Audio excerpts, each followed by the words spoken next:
दैत्यों के गुरु शुक्राचार्य का दैत्यों के बीच बहुत प्रभाव था। उनके शिष्य दैत्य भी अपने प्रति किसी भी अहित को लेकर भयमुक्त थे कि अगर हम पर कोई विपदा आती भी है तो हमारे गुरु से संभाल लेंगे।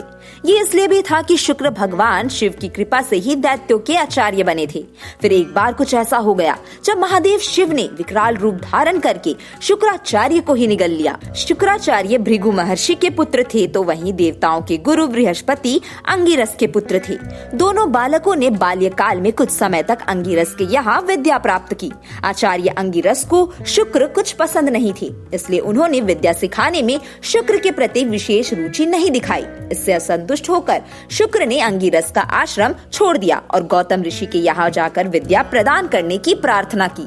गौतम मुनि ने शुक्र को समझाया कि पूरे संसार के गुरु केवल ईश्वर ही है, इसलिए तुम उनकी आराधना करो। गौतम मुनि की सलाह पर शुक्र ने गौतमी तट पर पहुंचकर शिव जी का ध्यान प्रारंभ कर दिया। शुक्र की तपस्या से प्रसन्न होकर शिव जी ने स्वयं सामने आकर शुक्र को मृत संजीवनी विद्या सिखाई। ये एक ऐसी विद्या थी जिससे किसी भी मृत व्यक्ति, देव या दैत्य को दोबारा जिंदा किया जा सकता था। शुक्र ने मृत संजीवनी विद्या के बल पर सभी मरे हुए राक्षसों को जीवित करना शुरू कर दिया।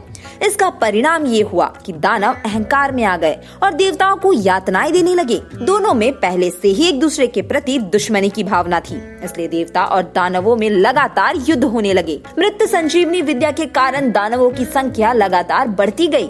देवता युद्ध में दानवों को पराजित नहीं कर पा रहे थे। देवता हताश हो गए और कोई दूसरा उपाय न पाकर वे शिव जी की शरण में गए, क्योंकि शिव जी ने शुक्राचार्य को मृत संजीवनी विद्या प्रदान की थी।